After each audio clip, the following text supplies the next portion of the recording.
Mas o foco aqui é que Jesus aponta para os dias anteriores ao dilúvio. Nos dias anteriores ao dilúvio, eles estavam vivendo completamente longe. A fé em Deus era praticamente inexistente. Então, Deus acha Noé, né? Noé era homem íntegro e reto entre os seus contemporâneos. Noé andava com Deus.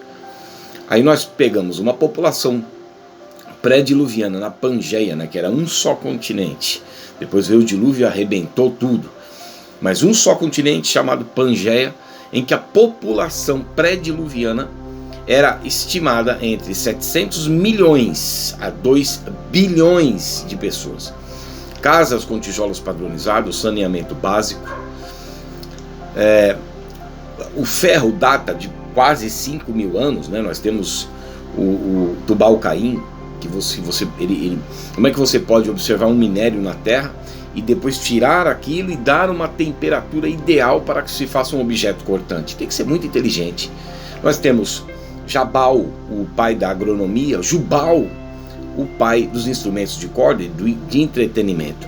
Então era uma população extremamente inteligente, uma população com tecnologia, sim. Nós temos depois na Torre de Babel os zigurates, né? Eles tinham rádios com ondas, porque ali eles queriam se comunicar. Torre altíssima, as pirâmides do Egito, os aquedutos de Roma. Então esse negócio de que as pessoas não eram inteligentes, na realidade está difícil de achar vida inteligente hoje na Terra, mas no passado não. Mas estavam em rebelião contra Deus, e é o que acontece hoje. Então, dentre esses 700 milhões a 2 bilhões, apenas 8 pessoas foram salvas. Então a pergunta é: haverá pouca salvação nesse período que nós estamos vivendo? É só olhar para o estado espiritual da igreja. A igreja de Laodiceia, uma igreja que está a ponto de ser vomitada. Em comparação com o estado espiritual da igreja que vemos hoje, é uma igreja sem compromisso, sem leitura das Escrituras, sem o estudo e o exame das Escrituras. João 5,39, Mateus 22,39, que foi ordem de Cristo para crescimento espiritual, para que verdadeiramente sejamos iluminados no nosso interior, para andarmos nas obras de Cristo, porque a palavra de Deus ela ilumina o nosso caminho. Salmo 119, 105, 130, 2 Pedro capítulo 1, verso 19, ela é a palavra que nos guia, que nos limpa, que nos restaura e que nos faz obedecer o chamado para a igreja. A igreja de Laodiceia, que é a última, antes que João ouça a voz como de trombeta e uma porta aberta no céu, que representa a entrada dos gentios, é uma igreja que está se sentindo bem com o entretenimento e a busca pelo poder. Estou rica e abastada e não tenho falta de nada. Músicas levianas dentro da igreja. Todo tipo de abominação, de danças, de comportamentos. Vivem como querem na vaidade dos próprios pensamentos. Estão enchendo os locais de culto. Se for algum pregador pregando verdadeiramente Bíblia, pode até pregar a primeira vez, mas nunca mais é chamado. Porque os líderes estão interessados nos dízimos e nas ofertas. Ela está rica e abastada e diz que não precisa de coisa alguma. E o próprio Senhor dessa igreja está do lado de fora.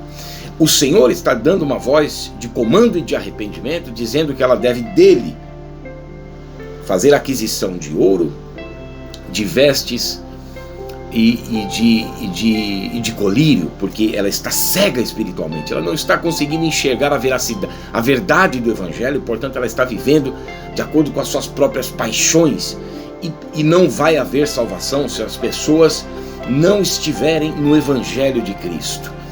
Ela precisa das vestes espirituais, porque ela não está praticando a palavra de Deus. Apocalipse capítulo 19, versos 7 a 9. Ela está manchando as suas vestes espirituais, portanto, os nomes serão riscados do livro da vida daqueles que verdadeiramente um dia estiveram no estado de eleição que está em Cristo, mas passam a viver deliberadamente no pecado e numa vida longe de Deus, e não há arrependimento. Ela precisa do ouro, porque o ouro é aquilo que representa a fé sendo provada e purificada por meio do calor das perseguições, porque o objetivo final da fé é a salvação das almas. Portanto, essa igreja é o último estágio espiritual, e é exatamente o que nós estamos vivendo. Pessoas que não olham para o lado, que não olham para irmãos que estão em necessidade, padecendo necessidade com suas famílias. Pedro, o apóstolo Paulo, escrevendo a Tito, disse que isso iria distinguir nós dos demais em favor dos necessitados? Tito capítulo 3, verso 14. 2 Coríntios capítulo 8, versos 1 a 15. 1 Coríntios capítulo 16, versos 1 e 2. A igreja vivia dessa forma, Atos 2, 42, 47, Atos 4, 32, 37, Atos 20, 35. Eles estão longe, estão nas suas buscas e já deixaram a palavra de Deus. Deus faz com que eles creiam na mentira para que através disso sejam julgados, porque desprezaram a palavra de Deus para serem salvos. 2 Tessalonicenses capítulo 2, versos 10 e 12. Haverá pouca salvação nos nossos dias? É só olhar para as Escrituras. Deus abençoe.